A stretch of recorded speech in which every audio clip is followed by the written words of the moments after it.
In 1986, the shuttle Challenger exploded about 74 seconds after takeoff, killing all 7 astronauts inside. Or did it? It turns out that 6 of the 7 are still alive and kicking today. Ellison Onizuka claims to be his identical twin brother, Claude. Yeah, I've got an identical twin brother, Claude, too. The Challenger pilot, Mickey Smith, hasn't even bothered changing his name. He's now Professor Michael J. Smith of University of Wisconsin. Now, Krista McAuliffe was a bit of a sneaky one. She was the Challenger payload specialist, quite famous for being a teacher. It turns out during her astronaut days she was using her middle name, Krista, and now she goes by her first name, Sharon, and she's a Syracuse law professor. The Challenger commander, Francis Richard Scobie, is now Dick Scobie, which sounds like a rather unpleasant disease, CEO of Cows in Trees Limited. Judith Resnick, the Challenger mission specialist, again hasn't even bothered changing her name. She's a professor at Yale Law. And finally, Ronald McNair, another Challenger mission specialist, claims to be his identical twin brother, Carl McNair. What are the odds?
So there I was, just minding my own business, looking at Google Earth, and this big snow-covered monstrosity is staring me in the face like, why is that covered in snow?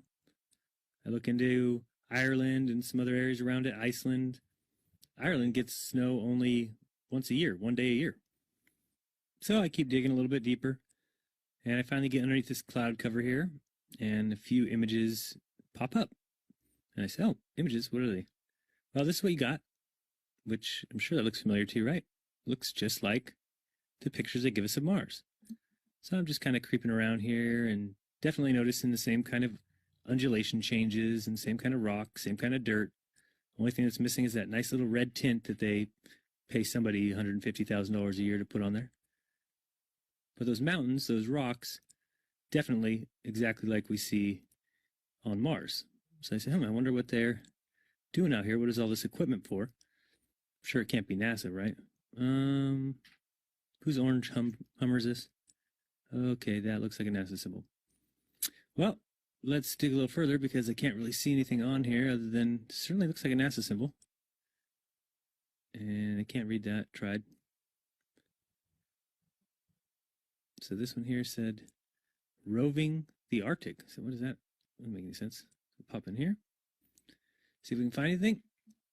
Again, same kind of mountains. That looks like the same kind of water I've seen before that I thought was water on Mars. Who knows? Zoom in. What's that? Oh, nothing. Just looked like it was funny. So I'll keep kind of going through here and see if it... What the...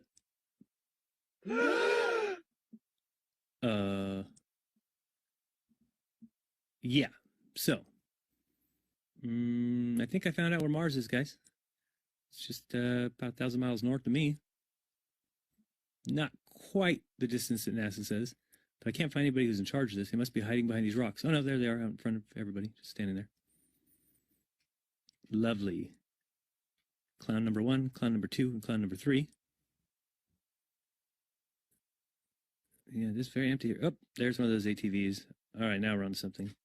Oh, I got another truck. Oh, yeah, it says NASA. What's that say? Mars Project? No,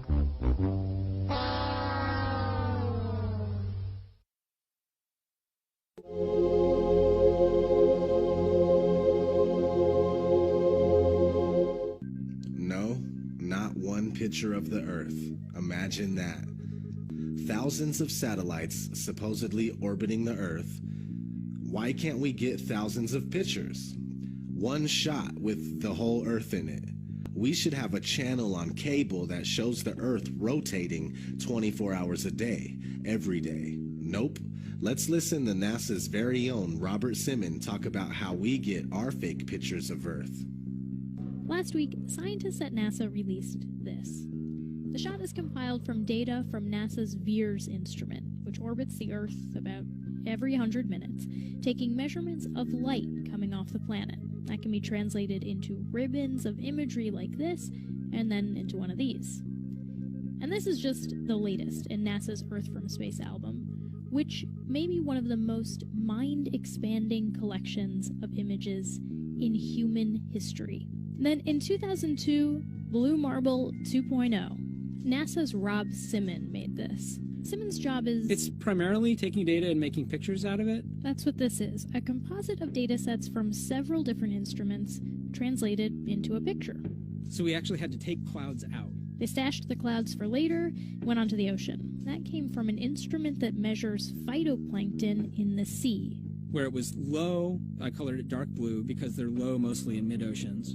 And then where it was a little bit higher, it was like a little bit brighter green. Then add the clouds back in. There's a small problem with it because there's a very slight gap in between each orbit. So some of those are painted on. It is photoshopped, but it's has to be. Then there was another layer to sort of simulate the atmosphere. And then there's this little bright spot. It's called the specular highlight. So it's the reflection of sunlight off of water. Those are the pieces, but you can't just slap them all together. It just didn't look realistic. It looks kind of flat, or the clouds are sort of too see-through. So I just hit Command Z a lot. There's artistry to creating the world. What I imagine it to be. Unfortunately, I'm not an astronaut. I've never been to space. But I've looked at these images over and over again, trying to sort of get the essence of it. It is photoshopped, but it's has to be. It is photoshopped, but it's has to be. It is photoshopped, but it's has to be. It is photoshopped, but it's It has to be.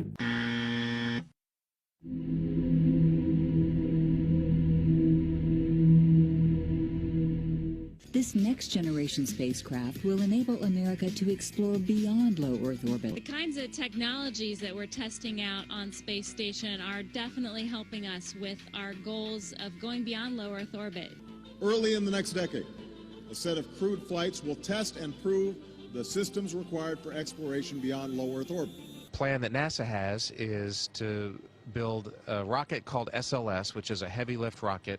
It's something that is much bigger than what we have today, and it will be able to launch the Orion capsule with humans on board, as well as landers or other components to destinations beyond Earth orbit. Right now, we only can fly in Earth orbit. That's the farthest that we can go, and this new system that we're building is going to allow us to go beyond and hopefully take humans into the solar system to explore. So the moon, Mars, asteroids, there's a lot of destinations that we could go to, and we're building these building block components in order to allow us to do that eventually. We are headed 3,600 miles above Earth, 15 times higher from the planet than the International Space Station.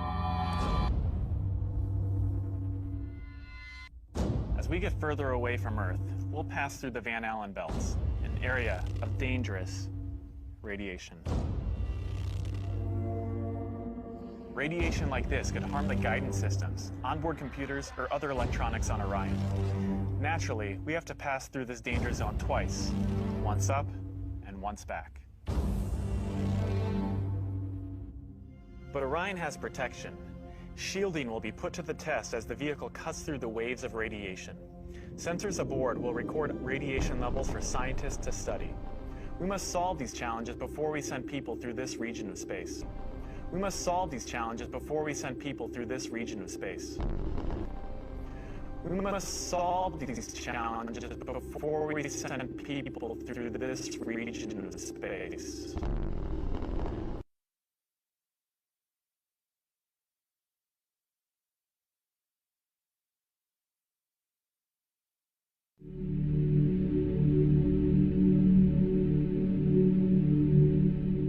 NASA admitted that it had lost the original footage of man's first steps on the moon.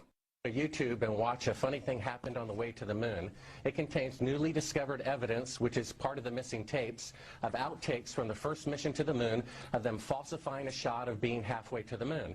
We found never before seen footage of them faking part of the photography, which is in A Funny Thing Happened on the Way to the Moon, which has been licensed 5 times and can only now be viewed on YouTube. Here they discuss the fact that they have turned out the lights and have blocked out sunlight from entering the spacecraft through the other windows, as to not cause any reflected light to fall onto the spacecraft's wall in the foreground. Okay, very good. Well, we shut out the sun coming in some of the other windows into the spacecraft, so it's looking through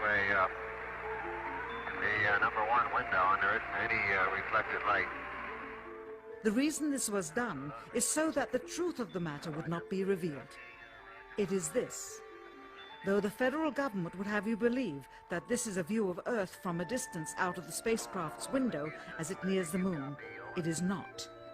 What they have ingeniously done is placed the camera at the back of the spacecraft and centered the lens on a circular window in the foreground, outside of which it is completely filled with the Earth in low orbit. The circumference of the window then appears to be the diameter of the Earth at a distance. As they perfected the shot, a crescent-shaped piece of black material was inset slightly into the window to create the illusion of the Earth's terminator line dividing night and day. It is uncannily convincing. During this segment, intended to be edited and played back later for the worldwide television audience, dated July 18th, 1969, Neil Armstrong condemns himself as he states that he is 130,000 miles out. Roger, Houston, Apollo 11. Calling in from about 130,000 miles out.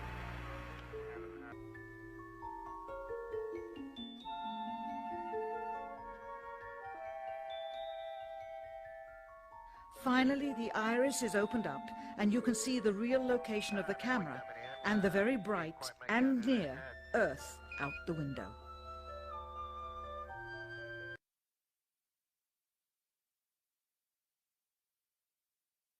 Here is the slate for the 19th of July, and the same shot of trickery on the 19th of July, and then the 20th, and the same misleading shot on the 20th. Later that evening, they were said to be walking on the moon. How can this be when they were in Earth orbit only 9 hours earlier, and the moon is some 3 days' journey away? So I took a year and I traveled across the country, and folks, I've actually posted it on YouTube. It's called Did We Go? And the challenges, Geraldo, everywhere I went, it was just amazing. Moon rocks falling in Antarctica, Neil Armstrong's silence. But I was the first to report, and you played the clip earlier tonight, that all the science data, the telemetry data was missing. Now, Geraldo, for NASA to come out and say that all the tapes were erased, I mean, it's incredible. Geraldo, this isn't just one tape. This is rooms of tape labeled Apollo 11 moon landing. Someone had to physically go and erase it. It's very challenging to try to prove we landed on the moon, and it shouldn't be challenging. The tape should be there. There should be plenty of evidence. From an analytical standpoint, photographic anomalies have to be sought out with an understanding of lighting and shadows. The most straightforward is simple. When objects are lit solely by the sun, as all the scenes on the moon were said to be, after all, lighting equipment was not only impractical, it was unnecessary in bright sunlight, then all shadows, regardless of the landscape, will run parallel with one another and never intersect, as shown by this example. In these seldom seen photographs, obtained from a rarely used auxiliary NASA archival site, it is clear that these scenes were lit with artificial light. These shadows, which are cast at different angles, are evidence that a second light source is being used. In addition, the sun would not cause an isolated hotspot like this, only an artificial light would. Again, intersecting shadows and another hotspot. And again. And again. It is simply impossible for this picture to have been taken with sunlight on the moon. Here, the shadows are shown to be as black as pitch. And yet here, completely in a shadow, the astronaut is lit up like a Christmas tree. How can this be? Or this, on the shadow side of the lunar module. In this magnification of an Apollo photograph, a rock, very likely a papier-mâché prop because of the crease here, is categorized with the letter C. In later releases of the same picture, the letter is gone, probably airbrushed out. Here, a crosshair, which was burned directly into the image from the film plate, and thus should always appear on top of the objects in the photograph, appears behind the object in this scene, clearly revealing a composite of two pictures into one. Someone apparently forgot to create a burn crater underneath the lunar module's 10,000-pound thrust engine, despite the fact that during ground tests there was a real concern for the vehicle falling into the hole the engine created as it descended. Here is a depiction based on the latest specifications and scientific data. In these enlargements, it looks as though the lunar module was simply placed there. Not even one speck of moon dust on the landing pod. As a result, all subsequent flights had to have the same discrepancy, which was explained away by the effect of no atmosphere. And what about stars? On the moon, with no atmosphere, they must have been quite a sight to behold.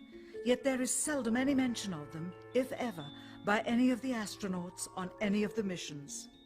Undoubtedly, creating a mural with all the constellations properly placed in the sky would have been virtually impossible to create accurately, much less realistically. A competent amateur astronomer would have been able to call attention to the slightest error in measurement. The answer? Not to talk about the stars, ever.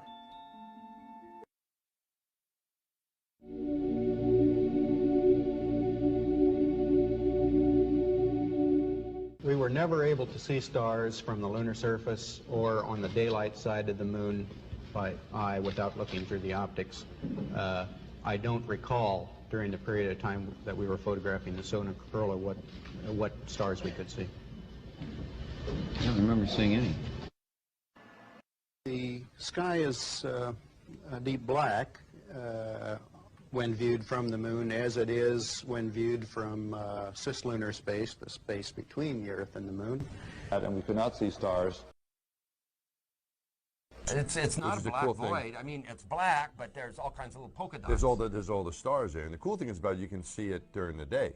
And when you're in space and you're looking into deep space and you're on the sun side of the orbit, the sunlight washes out all the starlight, so you can't see any stars, just like here on Earth. There's all the stars there, and the cool thing is about it, you can see it during the day. Yeah, you can, and there's more than stars. You can see planets. You can see moons. You see the gas Magellan clouds of the Milky you Way see galaxy. The Magellanic. The sunlight washes out all the starlight, so you can't see any stars, just like here on Earth. Pretty much all the time you can see the stars. Then when you look out into deep space away from the sun, it's the darkest black you can imagine. Pretty much all the time you can see the stars.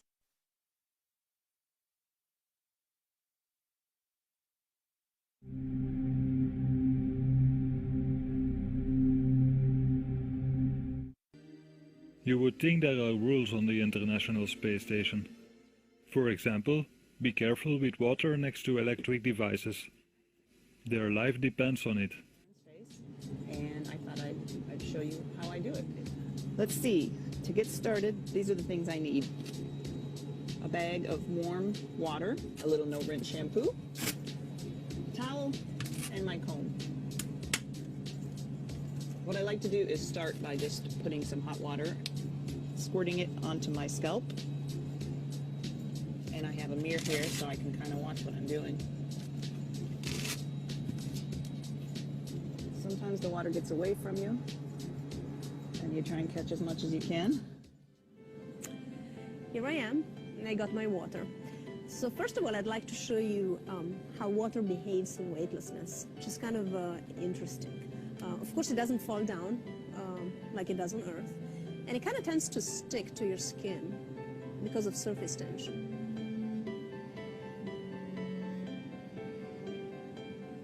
I don't know if you can see it. See, it doesn't really want to move away from your hand. Just because of that surface tension effect. We have power bricks. You see all these things, this blue bricks for power supply. Just because it's a little bit difficult to control. So water is also very dangerous on the space station because we have a lot of electricity. So we need to be very careful not to spill it.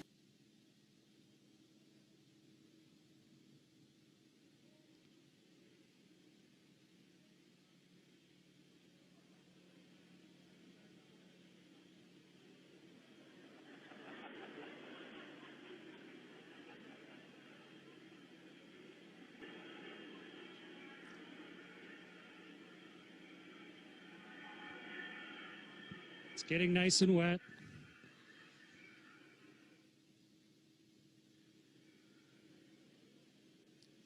I want to make sure for the experiment that it's really soaking wet. Water is also very dangerous on the space station because we have a lot of electricity.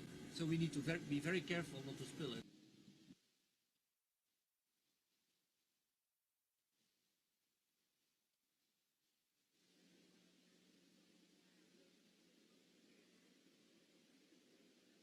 Okay. So we need to be very careful not to spill it. So I have a soaking wet washcloth here floating in front of me. Oh, there's one ball of water floating around. I'll put it on the washcloth. Okay. So we need to be very careful not to spill it. So here's a soaking wet washcloth. Get the microphone so you can hear me while I'm talking. And now let's start wringing it out. Right? It's really wet.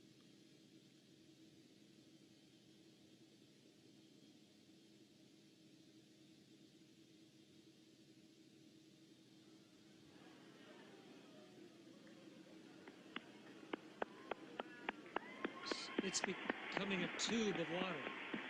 It's becoming a tube of water.